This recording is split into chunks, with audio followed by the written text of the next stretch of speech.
दैनिक classes में आपका स्वागत है। आज हम देखेंगे part second, world heritage sites in India, यानी भारत में विश्व विरासत स्थल। इससे पहले पार्ट वन हमने कवर कर लिया है। अगर आपने अभी तक वो नहीं देखा है तो डिस्क्रिप्शन में दे रखा है उसका लिंक, आप उसे देख सकते हैं, क्योंकि मैंने उसी में यूनेस्को क्या है, कैसे ये वर्ल्ड हेरिटेज साइट्स को इंक्लूड करता है, इस बारे में बताया है, तो आप उसमें देख सकते हैं।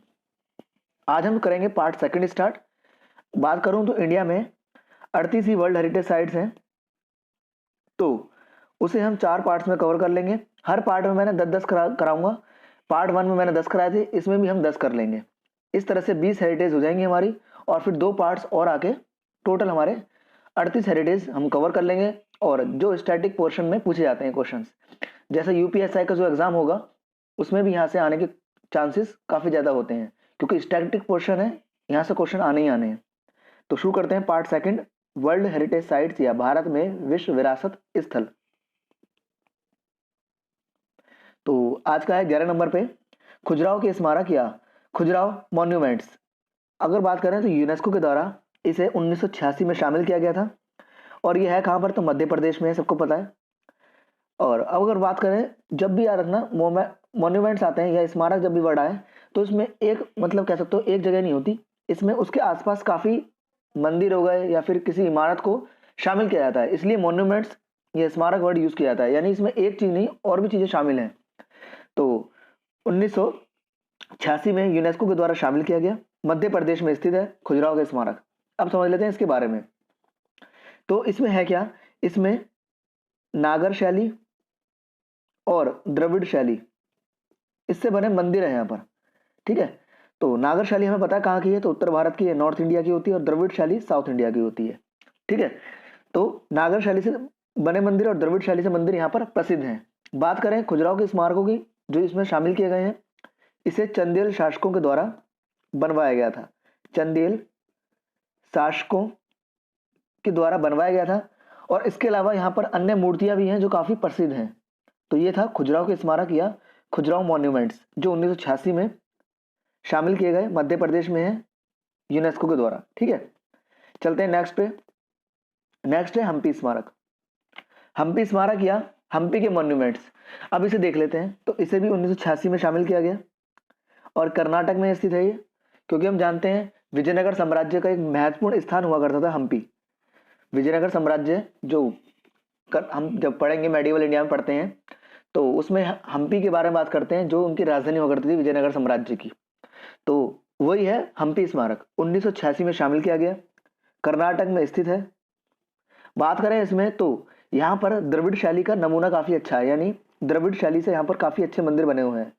और मैंने अभी आपको बताया था द्रविड़ शैली यानी दक्षिण भारत यानी साउथ में, क्योंकि कर्नाटक पड़ता है साउथ में, तो उसी से यहाँ पर काफ़ी मंदिर या वहाँ की मतलब द्रविड़ शैली दिखाई गई है इमारतों में। और हमें पता है कि हम्पी जो है विजयनगर साम्राज्य का एक भाग था। और यहाँ पर बात करें तो द्रविड़ शैली से ही एक मंदिर है जिसे कहते हैं विरूपाक्ष मंदिर। विरूपाक्ष मंदिर जो कर्नाटक में ही स्थित है। तो एक टेम्पल भी आपका कवर हो गया इसमें कि विरूपाक्ष मंदिर जो द्रविड़ शैली से बना हुआ है, वो हम्पी स्मारक में ही आता है। तो अगर बोले सबसे प्रसिद्ध हम्पी स्मारक में या हम्पी मॉन्यूमेंट्स में कौन सा इमारत सबसे प्रसिद्ध है, तो विरूपाक्ष मंदिर जो कर्नाटक में ही स्थित है। चलते हैं नेक्स्ट पे। तो हम्पी स्मारक क्या हुआ, 1986 में शामिल किया गया, कर्नाटक में स्थित है। ठीक है, चलते हैं नेक्स्ट पे। नेक्स्ट है फतेहपुर सीकरी। फतेहपुर सीकरी जो कि 1986 में ये भी शामिल की गई थी, उत्तर प्रदेश में स्थित है ये। अब बात करते हैं इसकी, तो इसमें इबादत खाना, इबादत खाना, दीवाने खास, दीवाने आम, दीवाने आम और सलीम चिश्ती का मकबरा,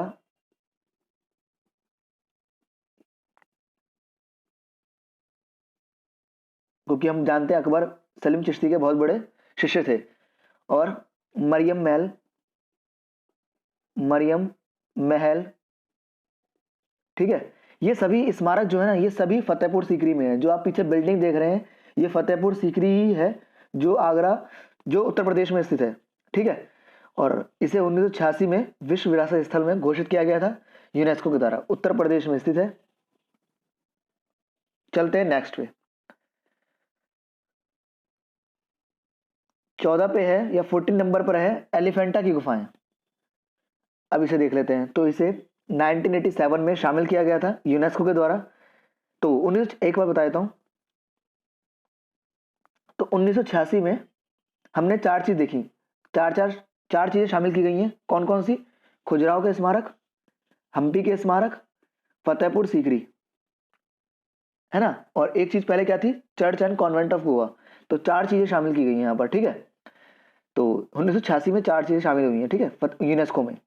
चलते हैं नेक्स्ट पे जो हमारा था, ये रहा एलिफेंटा की गुफाएं। अब एलिफेंटा की गुफाएं जो हैं ये 1987 में यूनेस्को के द्वारा शामिल की गई हैं। कहाँ पर है? महाराष्ट्र के मुंबई में स्थित है ये, ठीक है।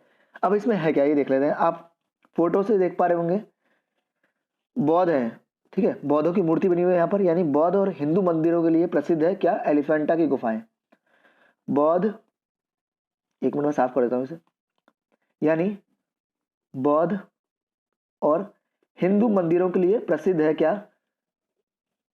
एलिफेंटा की गुफाएं। और यहीं पर मुख्य इमारत क्या है? तो शिव जी का मंदिर है यहाँ पर, महादेव या शिव का मंदिर है यहाँ पर।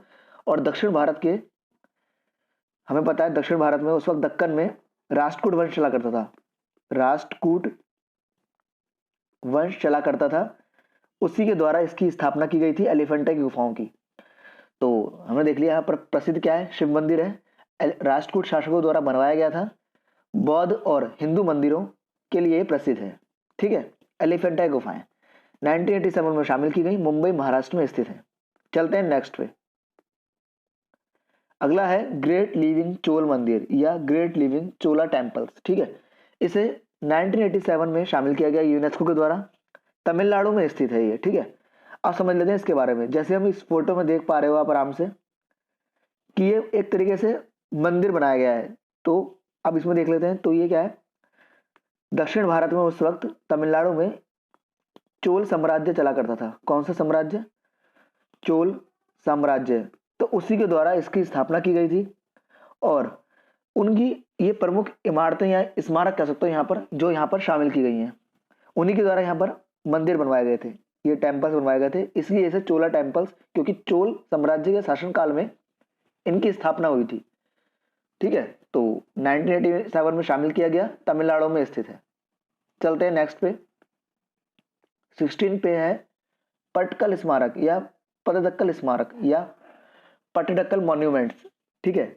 इसे कर्नाटक में स्थित है। ये यूनेस्को के द्वारा 1987 में शामिल किया गया था, ठीक है। अब इसमें है क्या? तो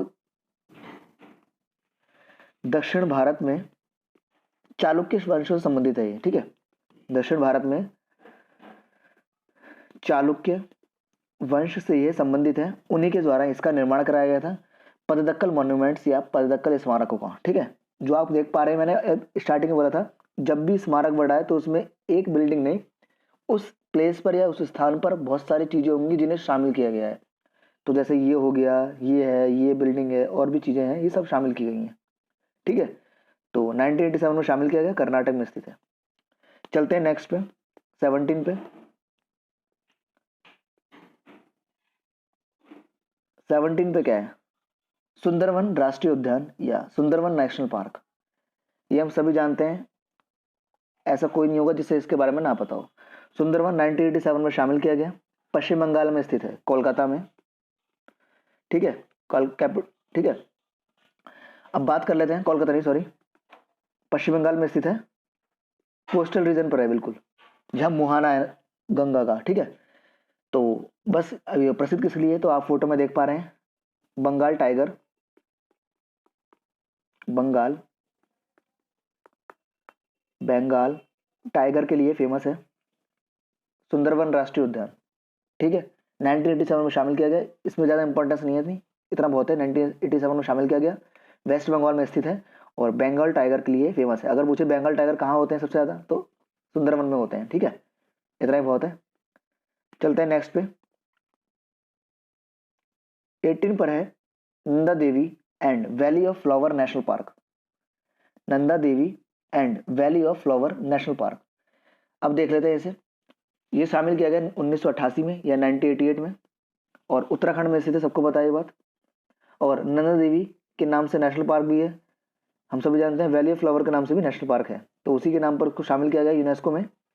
उत्तराखंड में है, 1988 में शामिल किया गया है। अब बात करें तो यहाँ पर एशियाटिक काले भालू होते हैं, उनके लिए फेमस है। साथ ही साथ क्योंकि ठंडा रीजन है तो यहाँ पर तेंदुए भी मिलेंगे, और उन तेंदुओं को कहेंगे हिम तेंदुआ।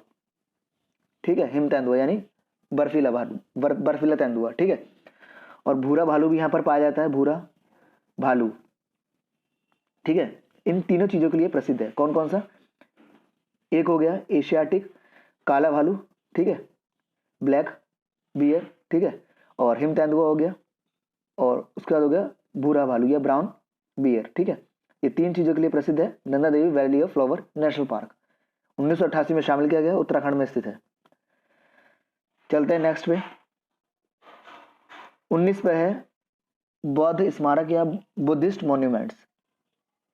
इसे देख लेते हैं।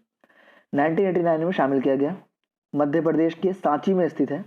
सांची अपने आप में एक धरोहर सिटी है। ठीक है, तो 1988 में शामिल किया गया, मध्य प्रदेश के सांची में स्थित है।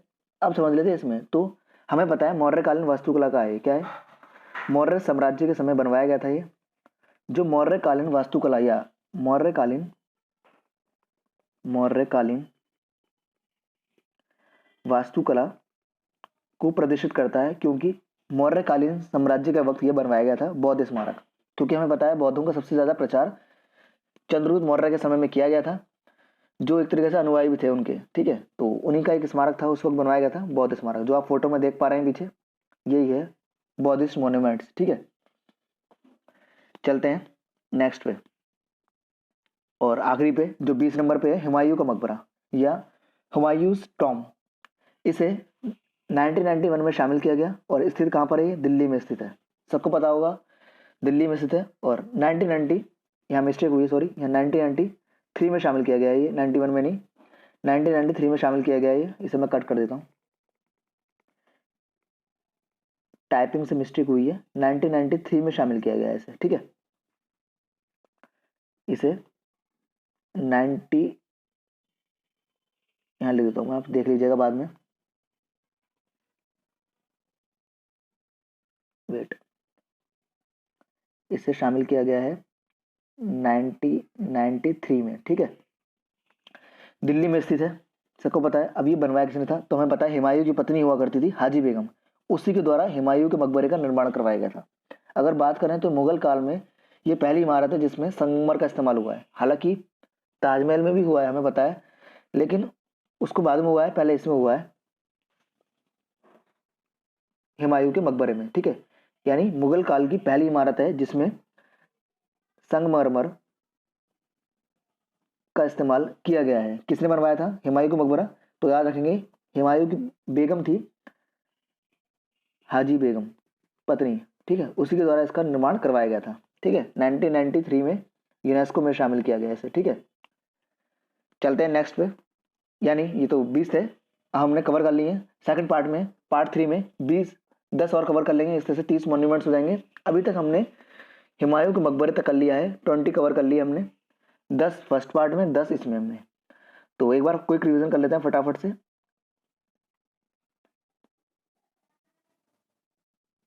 तो खुजराहो स्मारक 1986 में और एमपी में है, मध्य प्रदेश में। हम्पी के स्मारक 1986 में कर्नाटक में स्थित है। फतेहपुर सीकरी उत्तर प्रदेश 1986। एलिफेंटा गुफाएं 1987 Maharashtra Mumbai. Great living Chola empire या चोल टेम्पल्स 1987 तमिलनाडु। पटकल स्मारक 1987 कर्नाटका। सुंदरवन राष्ट्रीय उद्यान 1987 Paschim Bangal. Nanda Devi and valley of flower national park 1988 Uttarakhand. बौद्ध स्मारक सांची मध्य प्रदेश। और हुमायूं का मकबरा 1993 और दिल्ली में स्थित है। ठीक है, इसको मैं पीडीएफ में करेक्शन करवा दूंगा इसकी। ठीक है, जो मिस्टेक हुई है। ठीक है, तो ये हमने पार्ट सेकंड कवर कर लिया। उम्मीद करता हूँ आपके लिए आपकी नॉलेज में इंप्रूवमेंट करेगा, और साथ ही अगर आप इसे अच्छे से रिवाइज करेंगे तो आपके एग्जाम्स में इस क्वेश्चन को छोड़ने के चांसेस कम हो जाते हैं। तो धन्यवाद, उम्मीद करता हूँ आप इसे अच्छे से रिवाइज करेंगे। Thank you.